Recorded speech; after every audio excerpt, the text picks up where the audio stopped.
Thank you for staying with us. And right now, we are going to look at the military junta led by China in Niger Republic that Nigeria plans to destabilize the country. And we have Udo Etefia here, who is out. We're going to discuss it, but let's start with compliments of the season, sir. Good to see you. Thank you. How have you been?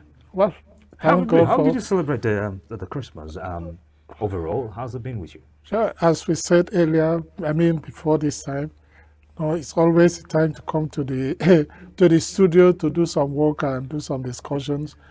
All the same, we took some time off to do some celebrations with our families and the rest of the people. Yeah, right. Good to see you, and it's a pleasure being here once again. Sorry. So we are looking at the Niger Republic, of course.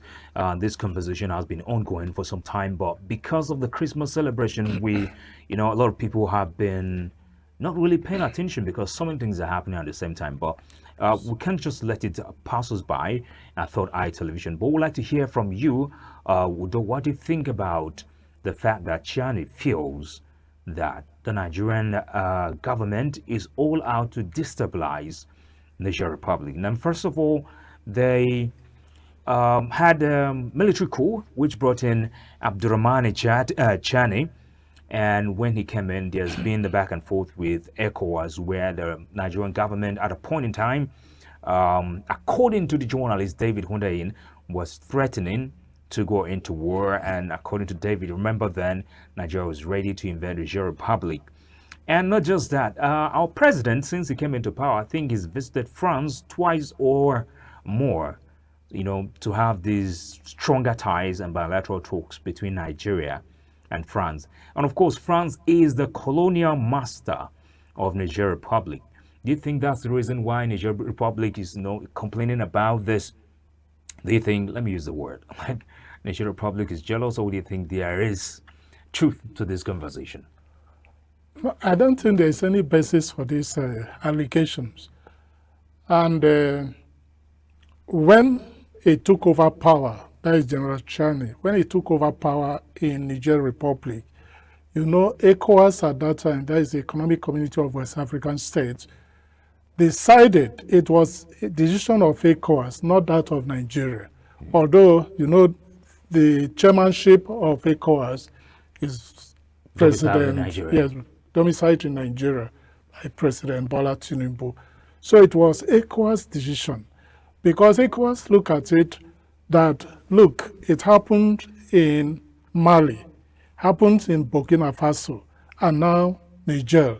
So at a time that the world is moving away from military rules and regimes, in quick successions, these things were happening in West Africa.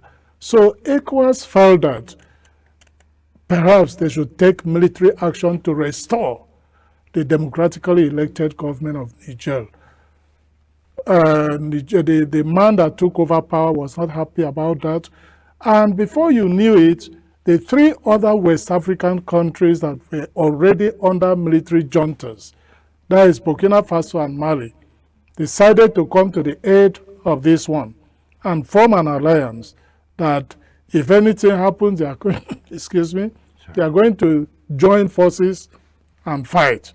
So that was the initial, initial problem. But I think some reason prevailed, and ECOWAS decided not against the line of military action and decided to use diplomacy. I think Nigeria, ECOWAS have been talking to these countries to see, even as at last, because the notice supposed to expire in January 2025, but the last ECOWAS summit, gave them up to 6 months' time to consider their decision to come back. Because when these things were happening, they decided that they are pulling out of ECOWAS to form their own, bloc. That is these three countries. So they gave them up to 6 months to reconsider their stance to come back. Now that the man in Niger is making allegation against Nigeria, I do not know where it comes from. He shouldn't just look at it that he has an issue with France and Nigeria should join him to have an issue with France. because President Bola Tinubu recently visited France, and maybe he thought that he went there to discuss, military action or action to destabilize his country. I think that's where it might be coming from. But I think he's looking at it from the point of view, the fact that the Lakra was just were discovered. But he's saying no, they are not. They've not just been discovered. I mean, Lakra was have been there for quite some time, and Nigeria is aware of it. But it sounded like it's a new set of people. I think that's where he's coming from, first of all, and Nigeria was kind of playing like they didn't know much about it. But also, this brings me to the point. ECOWAS is seen as Big Brother. Do you think for the failure of ECOWAS to readmit or to get sort out things with Niger, Burkina Faso, Mali, and what's the other country? The failure of Nigeria to get them back.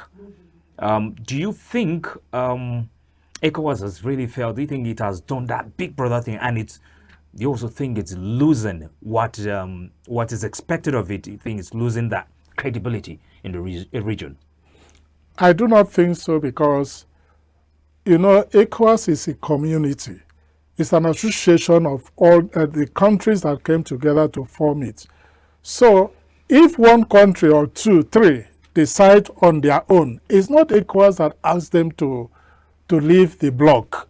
They decided on their own because of the line that they've followed now, the line of military rule. They decided that they are pulling out of ECOWAS. What is their reason? Their reason is that ECOWAS has not been gathering.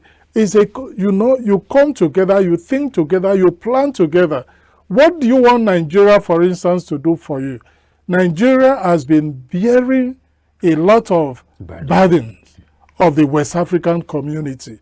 You remember when it happened in Sierra Leone, Nigeria went in there single-handedly to restore peace. The same thing with Liberia. Sorry. So I do not think that there is anything they expected ECOWAS or Nigeria to do for them that they didn't do. It was internal problem within their country, which they should have allowed democratic process to resolve. But they decided to use military action. And I think that the way they are going, there might not be peace, because, as they say, the worst democracy is better than, the best military regime. And that's it with Mr. Udo Etefia right here on Third Eye Television, the morning show. We've been discussing Nigeria versus Niger. Military leader Abdurrahman Chani is saying that Nigeria is planning to destabilize the country, and we've given you a rundown of what has led to that accusation. Nigerian government is saying, no, we have no business with that. And everyone is speculating what could be the reason why that has been happening.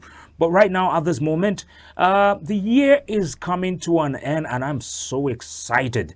I've been doing this, the morning show, it's just my face, just one man in the English segment. And I'm excited to have new faces. Juliet. Thank you so much. And Precious.